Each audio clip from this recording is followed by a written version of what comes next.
Bueno, muy buenas noches. Hoy iniciando semana de nuevo, vamos con el tema de fundamentos del sistema de gestión de seguridad y salud del trabajo, parte 3.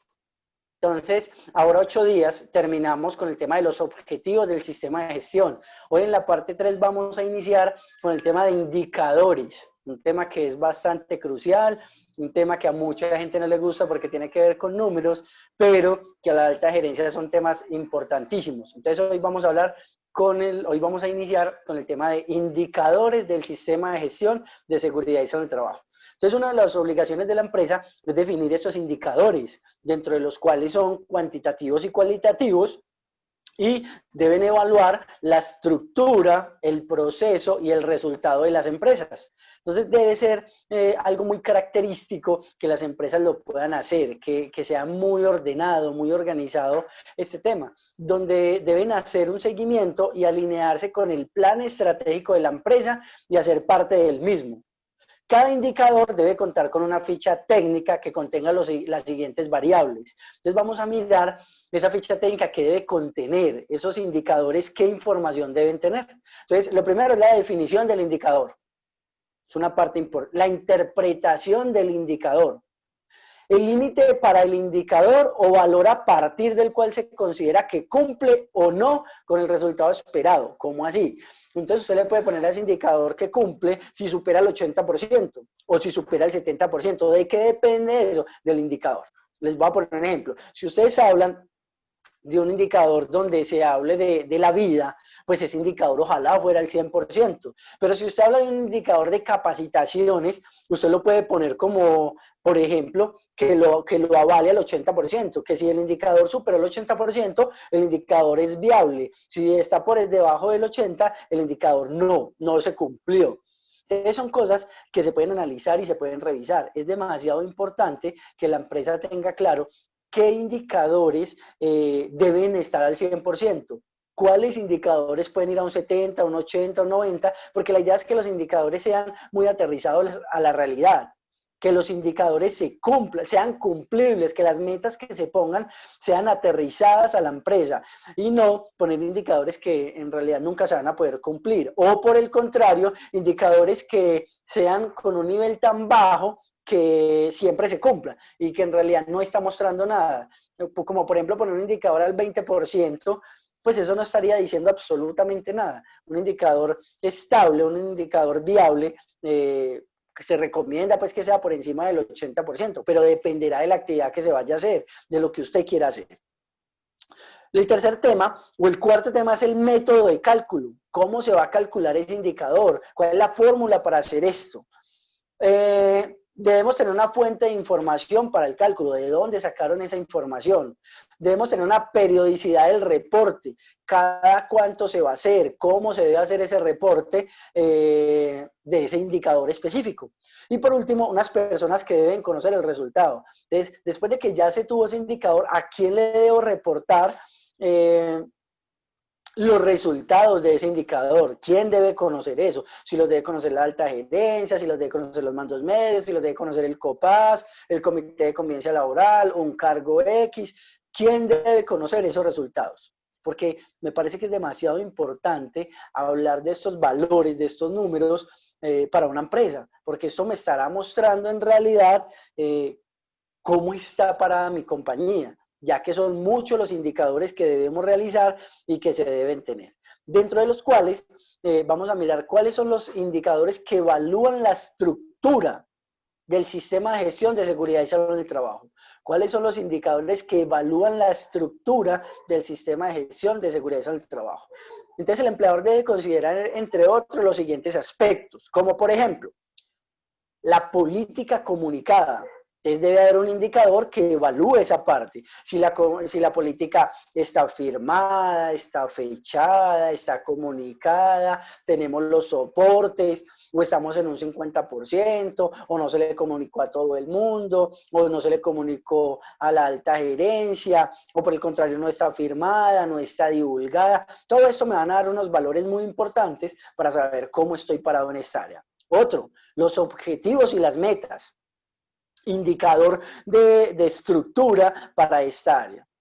El indicador de estructura también me va a valorar el plan de trabajo anual y su cronograma. Me va a evaluar la asignación de responsabilidades de los distintos niveles. Me va a evaluar la asignación de recursos. Me va a evaluar la definición del método para la identificación de peligros, evaluación y valoración de riesgos, en el que se excluye o se incluye un instrumento para que los trabajadores reporten condiciones de trabajo peligrosas. En este caso hablaríamos de la matriz de peligros. También vamos a hablar de la conformación y funcionamiento del COPAS, o en su defecto del vigía del sistema de gestión de seguridad en el trabajo o de seguridad y salud en el trabajo. Los documentos que soportan el sistema de gestión. Debe haber un procedimiento para efectuar el diagnóstico de condiciones de salud de los trabajadores para la definición de prioridades de control e intervención. Debe haber o se debe tener un plan para la prevención y atención de emergencias.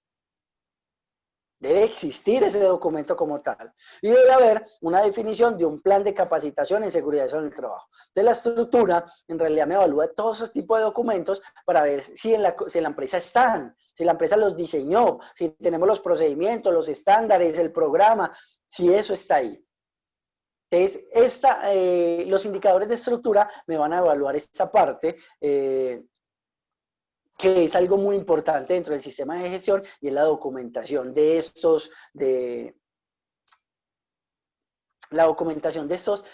programas, de estos libros, de estos documentos, de estos procedimientos, de estos estándares, valga la redundancia, de estos documentos que la empresa debe tener.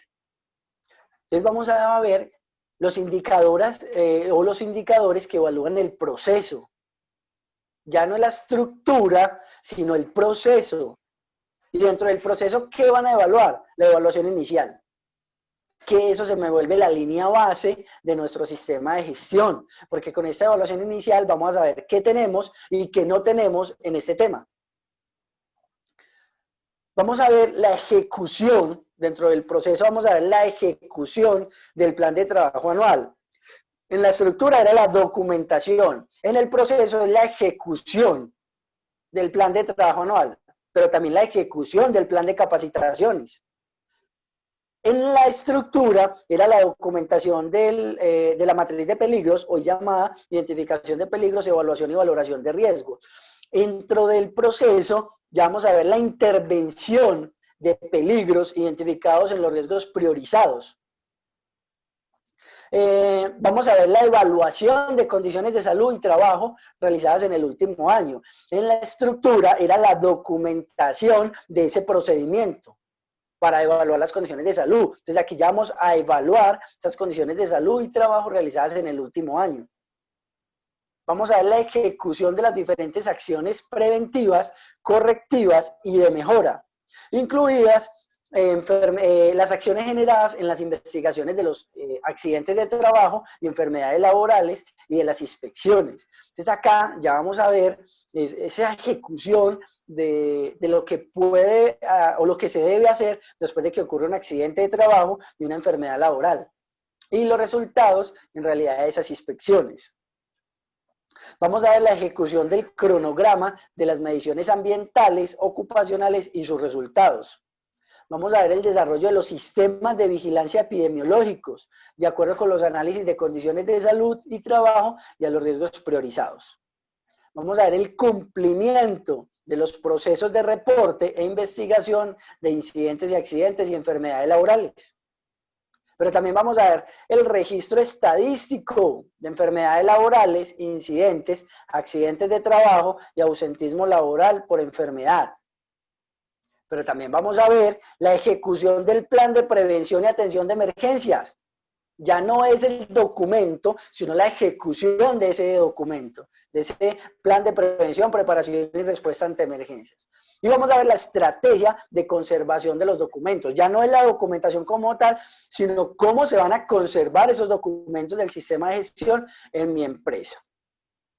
Y ahora vamos a ver los indicadores que evalúan el resultado del sistema de gestión, de entre los cuales el empleador debe considerar, entre otros, el cumplimiento de requisitos normativos aplicables, el cumplimiento de los objetivos del sistema de gestión, el cumplimiento en el plan de trabajo anual, la evaluación de las no conformidades detectadas. O sea que antes teníamos la documentación, después la ejecución y ahora vamos a ver la evaluación de las no conformidades detectadas. ¿En dónde? En el seguimiento del trabajo anual. Vamos a ver la evaluación de las acciones preventivas, correctivas y de mejora. El cumplimiento del sistema de vigilancia epidemiológico acorde con características, peligros y riesgos. La evaluación de resultados de programas de rehabilitación de la salud. Los análisis de registros de enfermedades laborales, incidentes, accidentes de trabajo y ausentismo laboral por enfermedad. Y vamos a ver los análisis de resultados en la implementación de las medidas de control en los peligros identificados y en los riesgos priorizados. Y vamos a ver la evaluación del cumplimiento del cronograma en las mediciones ambientales ocupacionales y de sus resultados, si aplica en realidad. Entonces, acá se divide en tres partes. Los indicadores de estructura, en realidad, son esos documentos que se deben de diseñar. Los indicadores de proceso es esa ejecución que se tiene que realizar. Y los indicadores de resultado es ese seguimiento que se le hace, ese cumplimiento que se le hace a todas esas dos partes que teníamos, tanto la documentación como la ejecución. Y eso me dará unos resultados detectables. Y esos resultados son los que se le presentarán en realidad a una alta gerencia, a un COPAS, a un comité de convivencia laboral si aplica, etcétera, etcétera. Donde debemos intentar que los indicadores en realidad siempre que sean cumplibles, siempre tiremos a que sean mayores a 75% por lo menos, para que el indicador sea algo interesante y cumplible en realidad. Pero no se les olvide esta parte que me parece muy importante y es que no se extralimiten, no pongan indicadores que no puedan cumplir, intenten hacer muy aterrizados, creo que ya lo dije y se lo repito, intenten ser muy aterrizados en sus empresas para que podamos trabajar de una manera ordenada, tranquila, organizada, y que no nos estemos estresando porque un indicador me va a tirar o me van a regañar o me van a hacer algo. No, en realidad un indicador es para mostrar la realidad de una empresa y no para mostrar mentiras, porque muchas personas, coordinadores del área de seguridad en el trabajo, no reportan accidentes de trabajo, no reportan incidentes, no reportan enfermedades laborales, porque dice que se le van los indicadores al piso. Y eso me parece lo más irresponsable, lo más ilegal que se puede hacer. Porque si la empresa tuvo accidentes de trabajo, pues se deben reportar. Si tuvo incidentes, pues se deben reportar. Y no solo reportar, sino investigar para evitar de que se vuelvan repetitivos, de que vuelvan a suceder, de que por el contrario hagan que la empresa pueda tener cosas más graves. Cuando yo no investigo un incidente, es muy probable que más adelante se me vuelva un accidente leve, grave o fatal. Cuando yo no reporto un accidente leve, es muy probable que repercuta en accidentes graves o fatales. Cuando yo no investigo un accidente grave, es muy probable que repercuta en accidentes fatales. ¿Por qué? Porque son consecuencias y las consecuencias van creciendo a medida que yo no voy haciendo absolutamente nada del proceso. Entonces me parece muy importante que tengan claridad en este tema.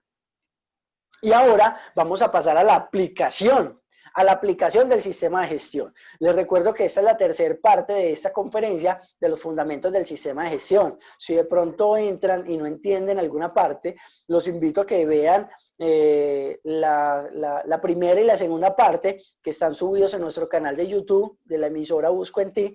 Entonces ahí van a poder encontrarlos y van a entender más fácilmente por qué hoy estamos tratando este tercer tema. Porque hoy estamos hablando de los indicadores, pero que en la primera y en la segunda parte se habló de la parte inicial de estos fundamentos. Entonces ahora vamos a ver dentro de la aplicación del sistema de gestión, debe haber una gestión de los peligros y los riesgos. Entonces el empleador o contratante debe adoptar métodos para la identificación, prevención, evaluación y valoración y control de los peligros y riesgos en su empresa, dentro de los cuales se recomienda manejar la GTC 45-2012, pero si no lo quieren hacer y quieren manejar otra, también lo pueden hacer, solamente es que hagan una muy buena gestión de sus peligros y riesgos y que se vea reflejado, escúchame bien, que se vea reflejado en la disminución de accidentes de trabajo, enfermedades laborales, incidentes en su empresa. Que su gestión sea tan buena, no importando qué documento utilice o qué matriz utilice, que en realidad se vea la ejecución, se vea la disminución, se vea la gestión del área de seguridad y salud del trabajo. Eso va a ser siempre lo más importante en esta área. Pero también vamos a mirar dentro de esta gestión el plan de prevención, preparación y respuesta ante emergencias, que es implementar y mantener las disposiciones necesarias en materia de prevención, preparación y respuesta ante emergencias, y no solamente dejarlo documentado, sino implementarlo y hacerle acciones de mejora cuando aplique, que será lo mejor que se pueda hacer para disminuir catástrofes, para disminuir cosas graves en su empresa, que en realidad ese es como el gran objetivo de documentar esto. Pero también debemos tener algo que se denomina la gestión del cambio. ¿Qué tenemos que hacer con esto? ¿Cómo documentamos los cambios que yo hago en mi empresa? Porque se debe implementar y mantener un procedimiento de gestión del cambio, donde se evalúe, en realidad se evalúe el impacto sobre la seguridad y salud en el trabajo que pueda generar los cambios internos. Introducción de nuevos procesos, cambios en métodos de trabajo, cambios en instalaciones, cambios en maquinarias, cambios locativos, todos los cambios que se den en realidad, cambios en legislación, evolución del conocimiento, todos estos cambios que se presenten en la compañía se deben documentar. ¿Para qué se documentan? Para mostrar que la empresa inició digamos, en un estándar, en un proceso, en un área, en un porcentaje, y que ya ha ido mejorando, o por lo menos ha ido cambiando. Cambiaron el químico que era tan tóxico por otro. Eso se debe dejar en la gestión del cambio. Se cambió un procedimiento porque se evaluó que se podía hacer de una mejor forma. Eso se debe dejar dentro de la gestión del cambio. Todos esos temas son muy importantes para la compañía. Dejar documentado cada parte. A veces hay un documental muy importante, es el tema de adquisiciones, pero eso nunca se deja documentado. Nunca hacemos un procedimiento, y un procedimiento que sirve para garantizar que se identifiquen y evalúen las especificaciones relativas a las compras o adquisiciones de productos y servicios, las disposiciones relacionadas con el cumplimiento del sistema de gestión por parte de la empresa. Entonces, este tipo de adquisiciones, o la empresa debe documentar ese procedimiento de adquisiciones para poder demostrar una gestión interesante, de que las adquisiciones no se hacen solo porque vamos a ir a comprar en el lugar más barato, sino que tenemos que solicitar unos documentos técnicos para comprar un químico, una maquinaria, una herramienta, lo que se requiera. Pero es importante que se haga de esa forma, es muy importante que se haga así. Lo mismo que las contrataciones. Muchas veces se contrata la mano de obra más barata o se subcontrata la empresa más barata, teniendo claro que a veces no es así. Mentira, no es a veces, siempre, no debería ser así. ¿Por qué? Porque no quiere decir que no se contrate la mano de obra más barata. Lo que se recomienda es que se contrate la mano de obra que cumpla con los estándares. Que esta empresa tenga un sistema de gestión, tenga un personal de seguridad, si trabaja en alturas un coordinador, que pague su seguridad social vigente, que se cumpla con todos los requerimientos de norma. Entonces, si esa empresa cumple con todo, pero está dando unos valores accesibles, pues excelente. Pero a veces no pasa eso. Solamente se contrata la empresa más barata porque es la que menos cumple. Pero es porque es la que menos me va a cobrar. Y ahí es donde se corren muchísimos riesgos en este tema de contrataciones. Créame que desde la experiencia que tenemos como empresa, hemos visto muchos casos donde se subcontrata la mano de obra más barata, la empresa más barata, y terminan pagando más. ¿Por qué? Porque la empresa tuvo un accidente grave o fatal, vamos a hablar de algunas constructoras, y el contratista lo que hizo fue que se voló. Entonces, ¿qué hace? El trabajador demanda a la empresa para la que estaba, a la empresa grande, ¿cierto? A la del nombre grande, y conozco muchos casos donde estas empresas han tenido han terminado pagando mucho dinero porque el subcontratista se fue. Entonces, a veces, cobrar o pagar la mano de obra más barata a veces sale mucho más costoso. Entonces, como invitaciones, revisen lo que están haciendo, revisen lo que deben hacer, porque se vuelve muy peligroso tener personas que no hagan lo que deben hacer en el área de seguridad en el trabajo y en el tema legal, porque en realidad es en el tema legal que se vuelve muy importante contratar personas idóneas, escúcheme bien, personas idóneas, empresas idóneas, responsables en los procesos que ustedes realicen. ¿Para qué? Para evitar problemas después de, que es lo que no vale la pena, que es lo que creo que es el riesgo que ninguna empresa debería correr. ¿Qué se debe tener en el tema de contratación? Mínimamente se debe considerar evaluar en la selección de los proveedores, el cumplimiento del sistema de gestión, procurar canales de comunicación, verificar cumplimiento de afiliaciones a seguridad social, informar peligros, riesgos y controles, incluir en la relación el deber de informar presuntos accidentes de trabajo y enfermedades laborales y verificar periódicamente el cumplimiento de la normatividad, cosa que les aseguro que las empresas pequeñas, cuando hablo de empresas pequeñas es empresas irresponsables, no de tamaño, sino las empresas que se quieren lucrar a costa de lo que sea. Esas empresas pequeñas que se quieren lucrar del dolor, vamos a utilizar esa palabra, del dolor de los demás, porque no pagarle una seguridad social a alguien es lucrarse del dolor del otro. Algunas veces he conocido de que antes de ingresar les ponen a que firmen las liquidaciones y creo que algunas personas dirán que eso es ilógico y no creerán, pero créanme que desde la experiencia que tenemos lo hemos visto. Personas empresas que antes de contratar a su personal le dicen que para poderle contratar deben firmar su liquidación porque no les se lo van a pagar. Y la gente en su necesidad y a veces en su desconocimiento lo hacen. Yo no voy a evaluar ese tema en realidad porque a veces la necesidad es muy complicada, pero las empresas se aprovechan de eso. O por ejemplo, cuando les exigen que ellos mismos compren sus elementos de protección personal, o cuando les exigen que ellos mismos paguen sus exámenes médicos, o cuando les exigen que ellos mismos se paguen su curso de alturas, y muchas otras arbitrariedades que se ven por una mala contratación. Entonces los invito a que revisen eso, los invito a que trabajen en el tema y que verifiquen cuál es la contratación que están haciendo en su empresa, si en realidad sí tienen ese procedimiento, ese estándar y lo van a hacer de una manera ordenada o lo van a mejorar, que sería el deber ser. Entonces hoy puede ser ese momento. Si lo están haciendo mal, hoy puede ser el inicio de hacer las cosas bien. Y ahora vamos a ver un tema de auditoría y revisiones de la alta dirección. Dentro de esos temas, vamos a ver esa auditoría del cumplimiento del sistema de gestión, donde el empleador debe realizar una auditoría anual, la cual será planificada con la participación del Comité Paritario de Seguridad y Salud en el Trabajo. Cada año se debe hacer esa auditoría por la alta gerencia. Si la auditoría se realiza con personal interno de la entidad, debe ser independiente de la actividad, área o proceso objeto de verificación. El auditor debe ser idóneo, cumpliendo normas de auditoría. Entonces, mucho cuidado con esto. Muchas empresas nunca en sus 10, 15, 20 años han hecho una auditoría.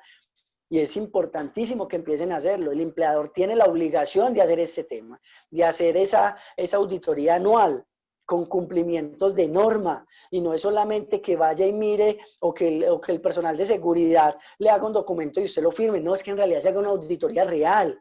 Porque cuando se hacen estas auditorías, el gerente, el dueño de la empresa va a saber cómo está parado en el área de seguridad y salud del trabajo. Esto le va a dar un alcance y un conocimiento más claro de su empresa. Va a saber cómo está trabajando ese personal de seguridad.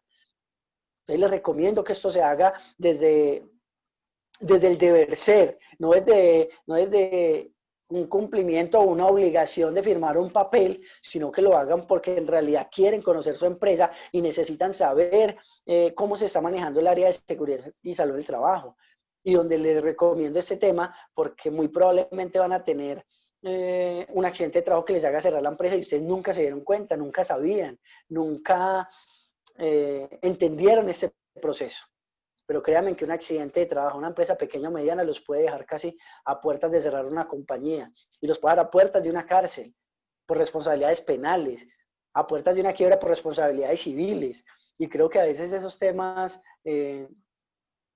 no son buenos aprenderlos desde la experiencia vivida, sino aprenderlos porque lo escucharon, porque estudiaron, porque a otra empresa les pasó, pero no porque a usted les toque, porque les aseguro que va a ser un cuento muy, muy complicado.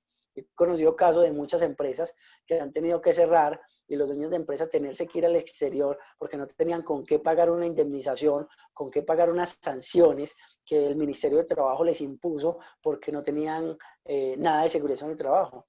Y alguna vez conocí una empresa que tenía muchos seguros y tuvieron un fatal. Claro, los seguros pagaron a la persona muerta, pero el Ministerio de Trabajo se les vino y las indemnizaciones que les cobraron por no contar con nada de seguridad en el trabajo fueron gravísimas, a tal punto que ahí era donde iba de que los dueños de esa empresa tuvieron que ir al exterior porque no tenían con qué pagar. Y me parece que no es justo que una familia, unas personas emprendedoras tengan que acabar su vida porque no conocían del tema o por el contrario porque se hicieron los tercos. Y creo que no vale la pena. Creo que no es justo que se acabe una vida por este tema. No se les olvide que el auditor debe ser idóneo para poder cumplir con esto, no puede ser cualquier persona. Intenten que las auditorías sean reales, que se auditen procesos diferentes, que si ustedes tienen 10 áreas, la persona del área operativa no sea la misma que audite el área operativa, sino que audite el área administrativa, como por ejemplo una empresa que tenga personal en diferentes áreas. Vamos a poner ejemplos, una empresa de telecomunicaciones que tiene tantos sectores, entonces que está el área de compras, que está el área de operaciones, que está el área de ejecución, entonces de pronto que el área administrativa pueda evaluar esa área de compras, que el área de compras pueda evaluar esa área de ejecución, pero con auditores que cumplan en realidad lo que debe ser, para que no se vuelva esto un juego, en realidad que a veces se vuelve más un juego por cumplir un papel que en realidad no creo que tenga la importancia hacer eso, porque en realidad el día que pase algo se va a demostrar muy fácilmente que ustedes no cumplían con lo que debían tener. ¿Vale? Bueno, creo que eso nos está acabando el tiempo el día de hoy. Dentro de 8 días vamos a continuar con la cuarta parte de los fundamentos del sistema de gestión de seguridad y salud en el trabajo. Posteriormente vamos a entrar a la resolución 0312, vamos a tener unos temas muy importantes que es el nuevo tema de espacios confinados con la norma que llegó ahora 2020, entonces vamos a tener unos temas muy interesantes para que nos sigan en el programa los lunes a las 6:30, que sé que va a ser de mucha ayuda, y si quieren contactarnos, no se les olviden los datos de nosotros. El número telefónico es 350-433-4470, se lo repito, 350-433-4470. Y se pueden comunicar a estos dos correos. Pero mag es cstintegral@gmail.com. Le deletreo las primeras letras. MAG es de Mauricio, Andrés, gestionan. SST de seguridad y salud del trabajo. ¿Cómo es el correo? Entonces es MAG, sstintegral@gmail.com. Y el segundo correo donde me pueden ubicar personalmente es gerencia.mag.sst@gmail.com. Las iniciales son iguales, de Mauricio, Andrés, gestionan, SST de seguridad y salud del trabajo. Entonces el correo queda gerencia. El signo punto mag sst@gmail.com. ¿Listo? Siendo las 7 de la noche, me quiero despedir agradeciéndoles por habernos acompañado, por cumplirnos con esta cita y no siendo más, les deseo una feliz noche. Que estén muy bien. Hasta luego.